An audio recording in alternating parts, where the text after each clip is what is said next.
Waambie kauli nyepesi kabisa. Tabora hatujakuja kwa ajili ya mechi ya kawaida. Tumekuja kwa ajili ya kulipa.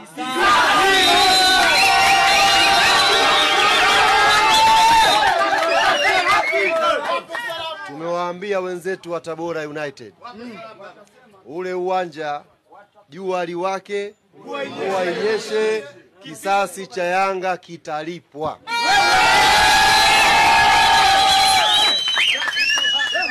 Niwaombe sana ndugu zanguni, tuendelee kuhamasishana. Mapokezi ambayo yamefanyika leo, siku ya tarehe 1 timu ikiwasili hapa, iwe mara 10 yake. Leo tukiondoka hapa, mjulishe rafiki yako, mjulishe mwanachama mwenzio kwamba tarehe 1 mabingwa wa nchi watashuka hapa Tabora, na tuna wajibu wa sisi wanayanga wote wa Tabora tuwe tukaipokee timu yetu. Mpo tayari kwa mapokezi makubwa? Mpo tayari? Basi niwashukuru sana.